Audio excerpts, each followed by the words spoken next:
Hello everyone, मेरा नाम है आदित्य और मैं हूँ आईएमसी एडीपीआर डिपार्टमेंट का 2025 और 26 बैच का स्टूडेंट। हाँ, मैं हूँ अक्षर। मैं भी इसी बैच का हूँ।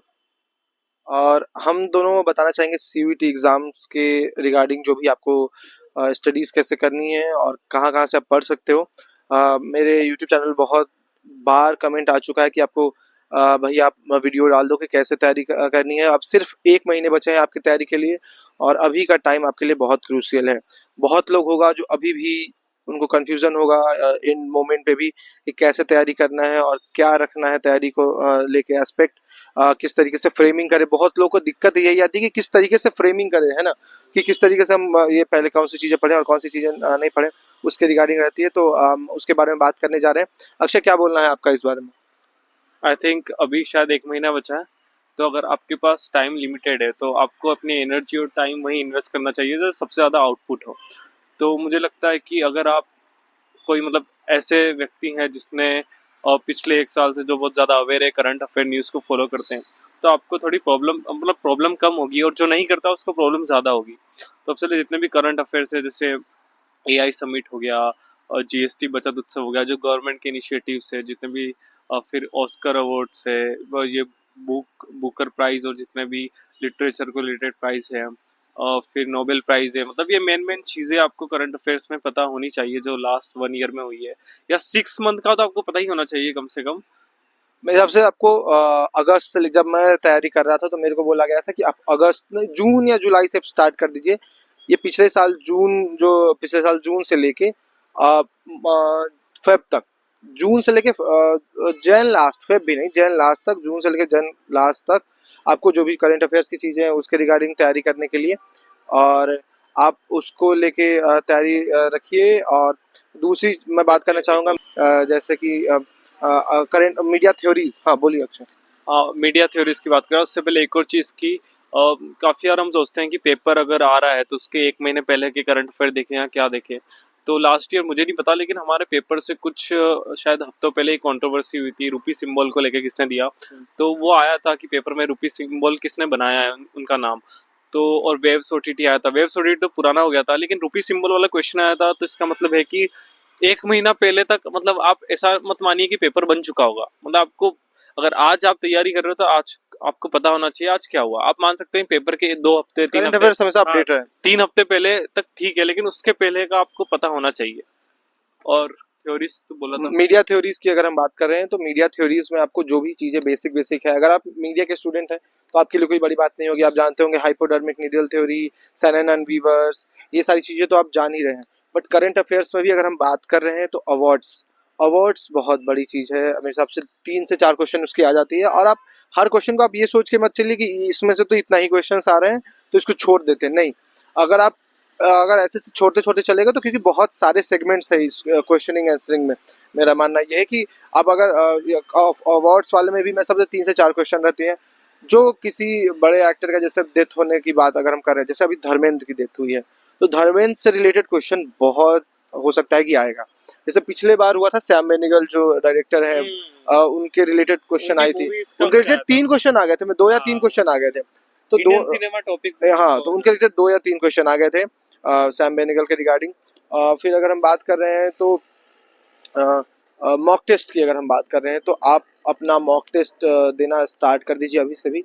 अगर आपको नहीं मिल रहा है मॉक टेस्ट तो आप मीडिया एग्ज़ाम करके एक प्लेटफॉर्म है, मीडिया एग्ज़ाम ही नाम है ना उनके, आपका ऐप का भी नाम मीडिया एग्ज़ाम है। मीडिया एग्जाम है, तो उसमें तब मुझे नहीं पता अभी क्या, लास्ट ईयर तो मैंने कोई कोर्स नहीं लिया। मैंने सिर्फ एक प्लेलिस्ट देखी थी इंडियन मास कम्युनिकेशन चैनल की, और वो 5-6 दिन में ही आखिरी में मैंने तैयारी करी थी, और काफ़ी अच्छा हुआ मेरा एग्ज़ाम। 152 रैंक आई है मेरी। और तो कहने का मतलब कि मीडिया एग्ज़ाम में मैंने मॉक फ्री में लॉग इन किया, अकाउंट अपना अकाउंट बना लेंगे तो शायद फ्री में 2-4 मॉक टेस्ट उधर होते हैं। तो वो आप मॉक टेस्ट दे दोगे तो आपको थोड़ा आइडिया आ जाएगा मैं कहाँ हूँ। जरूर वो क्वेश्चंस अ, मुझे लगता है एक भी क्वेश्चन उससे आया था डायरेक्ट, बट अगर मॉक टेस्ट अभी अपडेट हो गए होंगे, और जहाँ पे भी मीडिया एग्जाम ही हो, जहाँ पे भी आपको फ्री में क्वेश्चंस अटेम्प्ट करने का मौका मिले, आप लिंक्डइन पे जाइए, आप देखिए कि कितने से ज़्यादा क्वेश्चन आप कर सकते हैं, तो एक आइडिया हो जाएगा आपको। और क्या पता उनमें से 2-3 क्वेश्चन आ जाए तो और अच्छा हो जाएगा। आप फोकस करिए मोस्टली। मेरा मानना है कि बहुत सारे जो हमारे दोस्त हैं मेरे डिपार्टमेंट के और अलग डिपार्टमेंट्स के, तो बहुत सारे यूपीएससी एस्पिरेंट्स हैं। तो उनका सिंपली बोलना था कि मैंने जो है मैं एक चित्रांश करके भी है एक हमारे एजे में है दोस्त, तो उन्होंने एक वीडियो डाली है, तो आप उनका भी चैनल पे देख सकते हैं।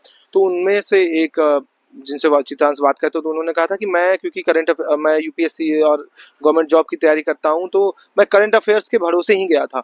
तो अगर आपकी करंट अफेयर्स स्ट्रॉन्ग, क्योंकि करंट अफेयर्स में ज्यादा नंबर पिछले बार हर बार नहीं होता है, 50 हाँ 75 में से 50 क्वेश्चन करंट अफेयर्स के ही थे। तो इसलिए मैं आपको बता रहा हूँ कि कितना जरूरी हो जाता है आपके लिए अवार्ड्स को पढ़ना। उसमें भी कॉन्स्टिट्यूशन, ये सारी चीजें जो हो जाती है कॉन्स्टिट्यूशन में, करंट लिस्ट, स्टेट लिस्ट जो है उसमें से आपको देखना पड़ेगा कि मेन फोर्टे क्या है, मतलब मेन मोस्टली जो बहुत इंपॉर्टेंट है। जैसे हम बात कर रहे हैं कि प्रेसिडेंट की पावर की क्या है ना, प्रेसिडेंट की पावर क्या है, प्राइम मिनिस्टर की पावर क्या है, फिर जो है सीएम के पास पावर कितनी है। फिर एक और अगर हम बात कर रहे हैं और अब कुछ बोलना चाहेंगे actually? मैं बोल रहा था कि क्वेश्चंस जो होते हैं, पिछले साल मुझे याद है कि इंडियन सिनेमा से शायद 4-5 क्वेश्चन रहे होंगे, तो इंडियन सिनेमा कवर कर लेना। और इंडियन सिनेमा में काफ़ी नॉर्मली होता है, वो आप कहीं भी आप यूट्यूब पे तुषार सर की भी प्लेलिस्ट देखेंगे तो पता चल जाएगा।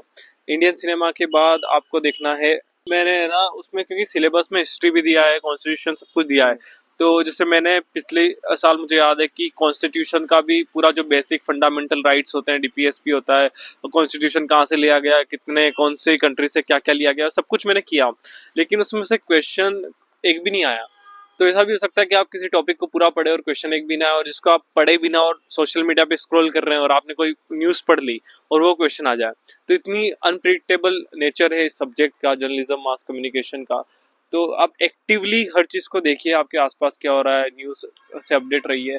और कुछ भी देख रहे हैं तो मतलब पूरा ध्यान लगा के देखिए कि अगर वहाँ पे आप एग्जाम में बैठे हो, तो अगर वो क्वेश्चन आपने नहीं भी आपको नहीं पढ़ा नहीं, लेकिन आपने सबकॉन्शियस माइंड में है कि मैंने आज से 2 महीने पहले स्क्रॉल की थी और वहाँ पे देखा, तो आप अपना कॉमन सेंस लगा के, दिमाग लगा के उसको कर सके। आप सिंपली आप क्योंकि हम यूथ है और जेंजी है, तो और सबको पता है कि हम लोग का दिमाग हमेशा, अगर हम फोन खोलते हैं तो अभी आपका भले ही सीयूईटी का एग्जाम चल रहा हो, फिर भी आप इंस्टा एक बार खोल के देखोगे। तो इंस्टा पे सबसे पहले आप ये करिए कि आप जो न्यूज़ चैनल्स हैं, मैं उस समय क्या किया था कि उनको आप फॉलो कर लो। मैं एबीपी को फॉलो करता था उस समय, ललन टॉप को फॉलो करता था। तो उनमें कुछ कुछ जो अगर मान के लो ग्लिम्स, आपको एकदम डीप डाउन कहीं भी पढ़ने की जरूरत नहीं है। अब बात करते हैं तैयारी की। आपको दिन में कितने घंटे पढ़ना है? आप दिन में डेली अभी से भी आप 2 घंटे पढ़ना चालू कर दो। आई थिंक 2 घंटा मेरे हिसाब से पढ़ना है ना, ये डिपेंड करता है कि मतलब आपके हाँ, बैकग्राउंड आपको याद कितना है और उसके मतलब पर्सनालिटी पे डिपेंड करता है। जैसे मैं था, तो मैं जर्नलिज्म किया हुआ था, तो मेरे को बस थ्योरी पढ़ना था। तो मेरे को 180 या 150 वीडियो है कुछ तुषार सर की प्लेलिस्ट में, तो मेरे को 2x पे आराम आराम से देखता था जब मुझे मौका मिलता था। लेकिन अब अगर आप ऐसे हैं कि जिसको मतलब कोई आइडिया नहीं है, आप उस बैकग्राउंड से आ रहे हैं कि जहाँ पे करंट अफेयर्स न्यूज़ में क्या हो रहा है देश दुनिया में नॉलेज नहीं है, तब आपको एक्स्ट्रा एफर्ट करनी पड़ेगी। और दिन के मेरे को लगता है कि अभी भी आप 2-3 घंटा पढ़ोगे, और टाइम मैटर ही नहीं करता है, सब्जेक्ट ऐसा है कि आप क्या पढ़ रहे हो मैटर कर रहा है, ठीक है। अगर 2-3 घंटा आप प्रोडक्टिवली एक पर्टिकुलर टॉपिक करंट अफेयर्स या कुछ पढ़ रहे हो, तो आई थिंक हो जाएगा यार मेरे ख्याल से। और मार्क्स का भी बता दें। मेरा मार्क्स था नहीं, तेरा नहीं पूछ रहा हूँ, मैं बोल रहा हूँ कि कितने मिनिमम आने पे आपको प्रिफर्ड हाँ। तो सबसे पहले मार्क्स क्या मेरे हिसाब से आपके अकॉर्डिंग, मेरे अकॉर्डिंग कितने नंबर की थी? 300 की थी ना? 300 नंबर की थी। और मेरी 162 आई थी 300 में, 162 या 165 आई थी शायद, 162 से 165 के बीच में था, मुझे फिलहाल याद नहीं है। बट हाँ, आपके मार्क्स की अगर हम बात करें तो आपको मार्क्स ये नहीं है कि आपको अगर मान लीजिए कि 200 आ गया तो आप आ जाओगे हमारे डिपार्टमेंट, क्योंकि सबसे ज़्यादा डिमांडिंग कोर्स है अभी। अब फिलहाल इस ईयर तो थी एडीपीआर। अब हो सकता है एमए के कोर्सेज इस बार प्लेसमेंट आएंगे तो चेंज हो सकते हैं। बट हाँ, ये डिपेंड करता है आपके कास्ट और कैटेगरी के ऊपर भी। अगर आप जनरल से हो तो आपको बहुत ज़्यादा मेहनत करने की जरूरत है। 180 के प्लस आपको एकदम, हाँ 180 185 ऊपर लाओ, क्योंकि बहुत दिक्कत होगी आपको जाकर। ऐसा नहीं है कि आपको दिल्ली में अगर आपको आना है, specially for Delhi people who want to come Delhi, हाँ एडीपीआर में अगर आपका तो दिल्ली में ही है और आपको कहीं नहीं मिलेगा। तो अगर आप जनरल कैटेगरी से 180 के ऊपर आनी चाहिए ना। इसमें है ना कि जैसे 180 के कम भी आए तो वो डिपेंड करता है, जैसे पिछले साल कट ऑफ वेरी करती है ना हर साल डिफिकल्टी के हिसाब से। तो 180 लाए तो आप मतलब दिमाग में ऐसा सोच सकते हो मतलब कंफर्टेबली कि मेरा हो ही जाएगा जो मेरे को कोर्स चाहिए। और उससे कम आ रहे 160 150 वन, मैं बोल रहा हूँ कि 170 भी आ रहे हैं और आप जनरल कैटेगरी से हो, तो मतलब फिर आपको डिपेंड होना पड़ेगा दूसरे पे कि यार कि सामने वाला का कोई कोर्स छोड़ रहा है कट ऑफ के आने के लिए। अगर 185 प्लस आ रहे हैं आपके, तो इतना मान लो कि मतलब 99% मेरे को लगता है चांस है कि आपको मिल सकता है हाँ, आपका वो एक required। टेंशन बने रहेगा आपके लिए। जैसे मेरा, क्योंकि ईडब्ल्यूएस, मैं ईडब्ल्यूएस कैटेगरी से हूँ, तो मेरा 500 रैंक थी। तो मेरा क्या हुआ था कि मैं जनरल ईडब्ल्यूएस से था, और मेरे स्पॉट राउंड तक मुझे कंफ्यूजन बना हुआ था कि मुझे एडीपीआर में जाना था और नहीं तो आरटीवी में। कौन तो से आरटी राउंड में आया? मेरा स्पॉट राउंड सेकंड में हुआ था। तो एक बहुत डर, आपको फीस भी पहले दे के रखनी है, और आपका अगर प्रेफर्ड कोर्स नंबर इसलिए भी लाना जरूरी है कि मान के चलिए कि आप अपने प्रेफर्ड कोर्स को सब टॉप 1 पे रख दिए और आपको नहीं मिला, और आपको है कि अगर ये नहीं मिला तो मुझे ये नहीं करना कोर्स कोई भी आईएमसी में। वैसे कोई भी आप कोर्स करो आपको बेस्ट मिलेगा, क्योंकि एक तरीके से अभी के टाइम में जो है सब कोर्सेज का पढ़ा दिया जाता है। आप ईजे से भी हो तो आपको एडीपीआर का चीज़ पढ़ाया जाएगा, बेसिक लेवल पर पढ़ाया जाएगा, बट हाँ पढ़ाया जाएगा आपको भी। बट ये बात रहती है कि आपको एक हमेशा डर बना रहता है कि आपको वो चीज़ मिल रही है कि नहीं। जैसे आदित्य ने बताया मुझे भी अभी अभी जस्ट पता चला कि इसको स्पोर्ट राउंड सेकंड मतलब first round second round third round sport 1 sport 2 मतलब आइडियली देखा जाए तो आइडियली क्या मतलब टेक्निकली फिफ्थ राउंड में हाँ। इसका हुआ है। और उसके पहले मुझे ईजे मिल गया था, बट वही है कि आपको, मेरा प्रेफर्ड कोर्स एडीपीआर था, मतलब टॉप पे वही था मेरा। जनरल कैटेगरी के लिए कितना मुश्किल है, तो 185 प्लस तो लाओ यार। 185 प्लस करने के लिए मतलब कितना आपको 48 क्वेश्चन ठीक कर देंगे मेरे ख्याल से। हाँ हाँ, 48 क्वेश्चन। और ये भी बात है, आप एग्जाम में ना बहुत ज्यादा प्रेशर मत लो। मतलब आप ये नहीं कि आप पढ़ाई के लिए प्रेशर मत लो, आप पढ़ाई के लिए प्रेशर लो, बट जब एग्जाम में जाओ ना तो आपको, सब सिंपल सी बात है, आपको एकदम माइंड काम रख के कॉमन सेंस यूज करो, मैं तो कहता हूँ हमेशा कॉमन सेंस यूज करोगे ना, तो कॉमन सेंस यूज करोगे तो आप एलिमिनेट अच्छे से कर पाओगे ऑप्शंस। आप अगर सबकॉन्शियसली आपको डिसाइड मतलब आपको मन में आ रहा है कि इसका ये हो सकता है तो आप डिसाइड कर पाओगे। तो अगर आप, मैं तो कहता हूँ कि पढ़ो और कॉमन सेंस का यूज करो, हमेशा अपना दिमाग लगाओ कि क्या चीज सही हो सकती है, लॉजिकली क्या सही क्या गलत, बस। एलिमिनेशन मेथड लगाना आप सीखिए। अगर मान के चलिए कि एक क्वेश्चन आया है कि इस बार एआई सबमिट कहाँ हुआ, ठीक है, तो तीन पहले भी दो हो रखे हैं, तो वो जगह तो नहीं होगा, इंडिया में ही हुआ है। इंडिया में मान के चलिए बेंगलोर आ सकता है, दिल्ली आ सकता है, और मान लीजिए कि पटना आ गया, ठीक है। तो आपको पता है कि पटना में तो नहीं होगा, हो सकता है बेंगलोर और दिल्ली में हो, तो उसमें से आपको एक चूज करने वाला होता है कि हाँ यहाँ हो सकता है। तो उस तरीके से उसमें आपको कॉमन सेंस लगा के एक एलिमिनेशन मेथड होता है, उसको आप इस्तेमाल करिए, अपने कॉमन सेंस को लगाइए। और हाँ, एक हम लोग बोलना भूल गए कि जो जो चीज़ें चेंज हुई हैं, जैसे मान के चलिए कि नाम चेंज हुआ है मनरेगा का, वीजी राम, जी राम जी। राम जी करके हुआ है।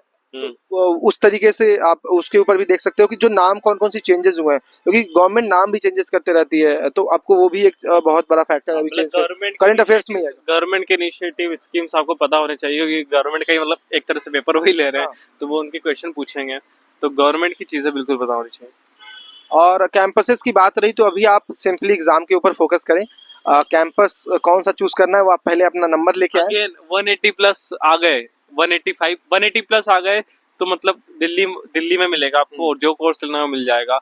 और 8 पीआर चाहिए तो 5 10 15 नंबर एक्स्ट्रा। क्योंकि एडीपीआर के लिए, और हाँ कैटेगरी वाइज की बात कर लूँ मैं, तो यहाँ पे ऐसा नहीं है कि हमारे डिपार्टमेंट में रैंक जिनकी 2000 रैंक वाले भी हैं हमारे डिपार्टमेंट में, बट उनकी कैटेगरी ऐसी है। 80 नंबर वाले भी हाँ, 83 बट वो है कि उनकी कैटेगरी के ऊपर, जैसे पीडब्ल्यूडी कैंडिडेट है हमारे कुछ कुछ, तो उनकी रैंकिंग उस हिसाब से है कि मतलब उनकी कैटेगरी के हिसाब से नंबर उतना है कि वो आ गए, और उनकी सीट्स बची हुई है, इस वजह से वो आए हैं। तो अब ये खुश होकर मत आ जाए कि अगर मान के पीडब्ल्यूडी की सीट खाली है तो आप वहाँ पे आ जाओगे, नहीं, ये नहीं होता। जनरल की सीट में जनरल ही आएंगे। हाँ, इधर आ जाओ। नंबर की अगर हम बात कर रहे हैं तो आपको जो है नंबर कम से कम 185 के ऊपर लेके आना है एडीपीआर और दिल्ली कैंपस में आने हैं आपको तो। और दूसरा एक बात आपके लिए यह रह जाता है कि अगर आप कैटेगरी वाइज भी है, एससी एसटी, जैसे एडीपीआर में है कि 2000 के रैंक है जिनकी, वो भी आए हैं, पर उनका कैटेगरी एससी एसटी है, 80 नंबर है वो भी आए हैं, और उनका जो कैटेगरी है वो पीडब्ल्यूडी कैटेगरी से है। तो आपको कैटेगरी वाइज सोच के आना है, ये नहीं कि आप जनरल हो और सोचो कि 80 नंबर में हो जाएगा, तो नहीं होगा। आप जाओगे सीधे एज ऑल, और सोच लो आपके एरिया से कितना दूर है, हो सकता है 80 में ना भी हो, तो ये मत सोच के चल जाना कि आपका हो जाएगा उस तरीके से। और जरूरी ये नहीं आपके कि बहुत बड़ी बात है। अगर 80 85 और आप एसटी हो तो भी हो जाएगा, हाँ, या एससी हो तो भी हो जाएगा, दिल्ली कैंपस जरूरी नहीं है। जरूरी नहीं है। बहुतों का नहीं हुआ है 80 90 में भी जो इस कैटेगरी को बिलोंग करते थे, और बहुतों का हो गया, तो इट डिपेंड्स यार मतलब। और बहुत बार होता है कि आपका यहाँ मतलब नंबर आ गया, आपको आपका हो सकता है, बट बहुत बार आप जो प्रोसेस में गड़बड़ियाँ कर देते हो, तो उसमें भी आपको ध्यान रखना है, जब एग्जाम दे दोगे तो उसके वो तो बाद, फिर बात की बात हाँ है, बात की बात है, हाँ। पहले एग्जाम दे तो आप पहले एग्जाम दीजिए, अच्छे से पढ़िए, करंट अफेयर्स पे ध्यान दीजिए, मीडिया के बेसिक जो क्वेश्चंस है उन पे आप ध्यान दीजिए। फिर अगर हम बात कर रहे हैं media question, current affairs, constitution पढ़िए, कॉन्स्टिट्यूशन से 2-3 क्वेश्चन आएंगे। फंडामेंटल राइट्स आपको पढ़ने हैं, फंडामेंटल ड्यूटीज, ये 2 पक्के आने ही आने हैं। मुझे पिछला बार बहुत ज़्यादा पढ़ा दिया गया था, बट फंडामेंटल राइट्स और ड्यूटीज़ आपको पढ़ना ही पढ़ना है। आप फॉलो कर सकते हैं 2 मोस्टली जो फेमस हैं उनको बताना चाहूँगा। एक है इंडियन मास कम्युनिकेशन, उनकी अगर आपको नहीं कहीं कुछ भी समझ नहीं आ रहा है तो आप इंडियन मास कम्युनिकेशन का ले सकते हो। उनका 999 का रहता है, 1000 ही ओवरऑल, 1000 रहती है। और उस पर आप सिंपल सी बात है कि आप उनका लोगे और मॉक टेस्ट देना। आप उनके अगर मॉक टेस्ट, आप हर मॉक टेस्ट को अगर 3 बार भी दे दिया आपने, दिमाग में सब चीज़ आपका रट जाएगा, आप वहाँ जाके एग्जाम में ईजिली दे पाओगे। यहाँ पे बहुत सारे जो अच्छे रैंक 6 है, 1 है, जो रैंक है वो लोग उन्हीं का, तुषार गोयल जो सर है उनके साथ भी पढ़ा है, और मीडिया एग्जाम जो करके है उनसे भी पढ़ा है। तो आप दूसरा हरिशंकर सोनी सर है, उनका मीडिया एग्जाम को आप ले सकते हो। वो आपको सिर्फ एग्जाम के टाइम मदद नहीं करेंगे, वो आपको एग्जामिनेशन प्रोसेस में भी आपको हेल्प करते हैं। और विदाउट फ्री में, मतलब फ्री में तो नहीं, मैं तो हाँ अपने बहुत सारा ये वो उनका रहता है कि अपने पैसे दिए हैं आप पढ़ने के लिए, तो क्योंकि वो यहाँ के एलुमनाई। तो जो फ्री वाले होते हैं वो भी, उनसे मैंने क्वेरी अगर सर को रीच आउट करोगे तो सर हमें हमेशा मदद करते हैं। हाँ, क्योंकि अगर मान लो मैंने कुछ अगर सर से कोर्स नहीं भी लिया है फिर भी वो मदद कर देते हैं। ऐसा नहीं है कि आपको कोर्स लेना जरूरी है, बट इसका मतलब ये नहीं कि वो मॉक टेस्ट फ्री में दे देंगे। आपको मॉक टेस्ट अगर पढ़ना है तो मॉक टेस्ट लेना होगा उनका आपको, ठीक है। वो फ्री में 2-3 रखते हैं कि हाँ आप तैयारी कर सको उसकी, तो एक अलग बात रहती है इस चीज़ के रिगार्डिंग। बट हाँ, ऑल द बेस्ट आपको एग्जाम के लिए। आप अच्छे से डेली 2 से 3 घंटे पढ़ें, एग्जाम काफ़ी कामली माइंड से दे के आए। एग्जाम से पहले पढ़ के जाएं, बट मतलब एक बार और रिवाइज करके जाएं, बट टेंशन लेके ना जाए कि कैसे होगा। यूपीएससी का एग्जाम नहीं है। मुझे जब मैं एग्जाम दे रहा था तो मुझे याद दिलाया गया था कि एक बहुत हार्ड एग्जाम है, बट वो एग्जाम नहीं है, बहुत बहुत हल्का। 10th क्लास का इंसान भी, मतलब बच्चा भी कर देगा अगर वो करंट अफेयर्स और न्यूज से अपडेट है, तो बहुत ही इजी पीजी पेपर है। चलिए, पीछे से कुछ लोग आ रहे हैं, तो चलिए अभी के लिए फिलहाल बाय, मिलते हैं अगले वीडियो में।